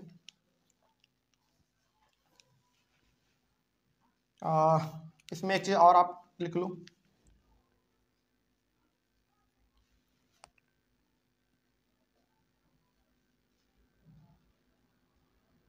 ओके, चलो अब इसमें हाँ एक बात इसमें आप ध्यान में रखिएगा कि सोलेनॉइड में करंट पॉजिटिव से तो निकलेगा, लेकिन ये सबसे पहले जाता किसके पास है? पहले अच्छा पहले हम लोग क्या पढ़ते थे, याद करो तो। पॉजिटिव टर्मिनल से करंट निकलता था, नॉर्थ पे जाता था या साउथ पे? नॉर्थ पे। लेकिन सोलेनॉइड में थोड़ा सा बस अलग ये है कि इसमें हमारा करंट किसके पास जाएगा? पहले साउथ के पास जाता है। इस बात को आप याद रखिएगा, बहुत इंपॉर्टेंट है। और ये छोटा सा मिस्टेक बच्चे को नंबर कटवा लेता है। ध्यान में रखिएगा, भले ही हमारा करंट सोलेनॉइड में पॉजिटिव टर्मिनल ये है तो यहां से निकलेगा, ऐसे जाएगा, बिल्कुल सही बात है। लेकिन इस वाले में थोड़ा सा केस केवल ये अलग हो जाता है कि इसमें करंट निकल के किस तरफ जाता है? पहले साउथ के तरफ जाता है। यानी कि ये हो गया इसका साउथ पोल और ये हो गया इसका नॉर्थ पोल। ठीक है, यही इसका थोड़ा सा बस डिफरेंस है। आप अपने बुक में देखोगे तो वहां पे भी आपको ये चीज दिख जाएगा। ठीक है ना, चलिए यही है आपका सोलेनॉइड। अब ये काम कैसे करता है, ये है क्या, इसका प्रॉपर्टी क्या है, खासियत क्या है, अब इसके बारे में थोड़ा सा और बातें कर लेते हैं थोड़ा। लेकिन यही आपका मेन सोलेनॉइड है। अब इसमें आ जाओ क्या लिखा हुआ है। पहले तो सोलेनॉइड का डेफिनेशन है basically a coil of many circular turns of insulated copper wire wrapped closely in the shape of a cylinder is called a solenoid। Simply आप क्या करो, इस प्रकार का इसमें कहा जा रहा है। जैसे देखो आप क्या करो, इसको ना जैसे मान लो ये हमारा वायर यहाँ पे एक है, इसको इस तरीके से मोड़ते जाओ जैसे हमने किया है। आप यहाँ पे भी देखो एक बार और एक बार वहां पे भी देखते जाओ। क्या हमने ऐसा ही कुछ किया है कि नहीं? बिल्कुल हमने ऐसा ही कुछ किया है। थोड़ा सा 1 मिनट रुक जाओ, बस इसको बेहतर तरीके से कर देते हैं, फिर आप ज्यादा समझ पाओगे। चलो अब ये हमारा बिल्कुल एक सोलेनॉइड की तरह बिहेव कर रहा है जैसे हमने इसमें बनाया है। 2 वायर आपको दिख रहा है इसमें, एक ये वाला और एक ये वाला। बिल्कुल 2 वायर भी आपको यहाँ पे दिख रहा होगा, एक ये वाला और एक ये वाला, पॉजिटिव और नेगेटिव। तो जब हम लोग एक इंसुलेटेड कॉपर वायर, इंसुलेटेड का मतलब समझते हैं क्या होता है? हाँ अच्छा एक बात बताओ, चलो एक बात है, इसको आप ऐसे समझो। आपने ना कभी गौर किया होगा कि ये जो हमारा वायर है ना, कई बार ये वायर सिंपली ऐसा भी मिलता है ना, लेकिन जब हम लोग इसको इस्तेमाल करते हैं तो उसके ऊपर पहले छिलते हैं, उसको खुरचते हैं, तब जाकर उसका इस्तेमाल करते हैं। उसी को हम लोग कहते हैं इंसुलेटेड कॉपर वायर। चलो कोई बात नहीं, आपको समझ में नहीं आ रहा, सिंपली आप इसको ऐसे भी समझो। आपका ये वायर है, जब आप इसको लगातार गोल गोल घुमा देते हैं और इसको आप एक बैटरी से क्या कर देते हैं? कनेक्ट कर देते हैं तो यही है आपका सोलेनॉइड, सिंपल। और ये बिल्कुल मैग्नेट की तरह बिहेव करेगा, लेकिन शर्त है कि आपको इसके लिए वो वाला इस्तेमाल करना पड़ता है वायर, जो बेसिकली आपने अच्छा कहीं पे आपने देखा होगा, सर आपको याद दिलाते हैं, किसी रेडियो में या फिर किसी साउंड बॉक्स में ना एक बड़ा ही पीला कलर का, डार्क ब्राउन कलर का एक वायर रहता है जो कि बहुत पतला रहता है, बहुत पतला। चलो आप उसको छोड़ो, आप इसको सिंपली बेस देखो, ये हमने छिल रखा है यहाँ पे, इसी में ना जंग लगा हुआ रहता है, ऊपर से जंग नहीं कह सकते उसको, एक तरीके से पेंट लगा रहता है। जब हम लोग उसको छुड़ाते हैं फिर उसका इस्तेमाल करते हैं, तो छुड़ाओ मत, छुड़ाने से पहले जो रहता है ना उसी को हम लोग कहते हैं इंसुलेटेड कॉपर वायर। आप इसको भी मान सकते हैं, यह भी आपका इंसुलेटेड कॉपर वायर ही है, कोई दिक्कत नहीं इसमें। चलो, तो यही हमारा कहलाता है सोलेनॉइड। तो सोलेनॉइड में आप क्या करो, सिंपली कॉपर का वायर लो, उसको इस तरीके से बहुत बार घुमा दो और यहाँ पे एक बैटरी को आप जोड़ दो, वही आपका कहलाएगा सोलेनॉइड। ठीक है, आगे तो डेफिनेशन आपके सामने था, अब आगे बढ़ते हैं। क्या है? A solenoid looks similar like a bar magnet. ये जो सोलेनॉइड है ना, ये बिल्कुल एक बार मैग्नेट के तरह दिखता है। बार मैग्नेट यानी कि कुछ इस प्रकार का आपको दिखेगा, एक तरफ नॉर्थ पोल होगा तो एक तरफ साउथ पोल होगा। क्या उसी स्ट्रक्चर का है कि नहीं? थोड़ा सा लंबा है हमारा, और इसमें भी नॉर्थ पोल साउथ पोल होता है, उसमें भी नॉर्थ पोल साउथ पोल होता है। बस शर्त यह है कि इसमें हमारा नॉर्थ पोल से करंट पास करता है, उसमें साउथ पोल से करंट पास करेगा, और इसमें कोई बड़ा फर्क नहीं। तो सोलेनॉइड किसके तरह दिखता है? एक बार मैग्नेट के तरह दिखता है। अब चूंकि बार मैग्नेट की तरह दिखता है तो सारा प्रॉपर्टी भी किसका होगा उसमें, बताओ? बार मैग्नेट का ही प्रॉपर्टी होगा। चलो खैर आगे देखते हैं। The magnetic field lines inside the solenoid are in the form of parallel straight lines। बिल्कुल सही बात है, इसको आप याद रखिएगा। सोलेनॉइड के अंदर यदि हम लोग बात करें, सोलेनॉइड के अंदर यदि बात करें तो अंदर आपको मैग्नेटिक फील्ड कैसा दिख रहा है? बिल्कुल एक पैरेलल स्ट्रेट लाइन दिख रहा है कि नहीं? हालांकि बाहर में ये इस तरीके से फैल जा रहा है, उधर भी फैल जा रहा है, लेकिन आप सोलेनॉइड के अंदर में देखो, यहां से लेकर यहां तक आप देखो तो ये बिल्कुल सीधा और सब पैरेलल लाइन आपको दिखेगा। तो याद रखेंगे, सोलेनॉइड के अंदर जो मैग्नेटिक फील्ड होते हैं हमारे, वो कैसा होगा? एकदम पैरेलल होगा, और कैसा? स्ट्रेट लाइन होगा, बिल्कुल सीधा होगा। ठीक है, इस बात को आप याद रखेंगे। आगे, this indicates that the strength of magnetic field is same at all points inside the solenoid. अब आप इन सोलेनॉइड के अंदर का बात यदि करो, यहां से लेकर यहां तक का मैग्नेटिक फील्ड कैसा दिख रहा है आपको? मैग्नेटिक फील्ड लाइन कैसा दिख रहा है आपको? बिल्कुल पैरेलल, पैरेलल के साथ साथ स्ट्रेट भी दिख रहा है। तो जरा सोचो, यहां से यहां तक लाइन आपका पैरेलल भी है, स्ट्रेट भी है, तो यहां से यहां तक मैग्नेटिक फील्ड का स्ट्रेंथ भी क्या होगा? डिफरेंट होगा या सेम होगा? सेम होगा, बिल्कुल सेम होगा, क्योंकि पैरेलल का मतलब बराबर दूरी पे है, और स्ट्रेट भी है। तो यहां से लेकर यहां तक यानी कि सोलेनॉइड के अंदर जो मैग्नेटिक फील्ड का लाइन होता है उसका स्ट्रेंथ सेम होता है, क्योंकि बिल्कुल आपको दिख रहा है इसमें, ना ही इसमें वायर दूर जा रहा है ना ही नजदीक आ रहा है, बिल्कुल फिक्स तरीके से आगे बढ़ रहा है। तो यहाँ पे मैग्नेटिक फील्ड का स्ट्रेंथ सेम रहता है हर जगह पर। ठीक है, आगे तो वही लिखा हुआ था कि same at all the points inside the solenoid, लेकिन केवल सोलेनॉइड के अंदर में, बाहर में नहीं, अंदर में केवल। इन अदर वर्ड में हम लोग इसको ये भी कह सकते हैं दूसरे शब्दों में, in other words the magnetic field inside a solenoid is a uniform magnetic field. इसको हम लोग यूनिफॉर्म मैग्नेटिक फील्ड भी कह सकते हैं। यूनिफॉर्म का मतलब क्या हो गया? एक समान, यानी कि सेम, बिल्कुल बराबर, यहां पे भी सेम, यहां हर पॉइंट पे सेम। इसी को आप चाहो तो क्या कह सकते हो? यूनिफॉर्म मैग्नेटिक फील्ड भी कह सकते हैं आप। यूनिफॉर्म मतलब घट रहा नहीं है, बढ़ भी नहीं रहा है, एकदम बराबर जा रहा है, इसी को हम लोग यूनिफॉर्म मैग्नेटिक फील्ड भी कहते हैं। या फिर आप इसको ये भी कह सकते हैं कि same at all the points inside the solenoid. तो सोलेनॉइड में जो 2-3 बातें आपको याद रखने हैं, वो पहला ये हो जाएगा कि जब आप एक कॉपर वायर को इस तरीके से गोल गोल लपेट देते हैं और यहाँ पे एक बैटरी आप कनेक्ट कर देते हैं, तो बिल्कुल आपका ये क्या बन चुका है? एक सोलेनॉइड बनकर तैयार हो गया है, कुछ इस प्रकार का ही। ठीक है, चलिए, ये आपका सोलेनॉइड बनके तैयार हो जाएगा। उसके बाद सोलेनॉइड बिल्कुल किसके तरह बिहेव करता है? एक बार मैग्नेट की तरह बिहेव करता है। और थोड़ा सा गहराई से इसको और देखेंगे आप तो आपको पता चलेगा कि सोलेनॉइड के अंदर जो मैग्नेटिक फील्ड का लाइन है वो बिल्कुल पैरेलल के साथ साथ स्ट्रेट लाइन भी होता है।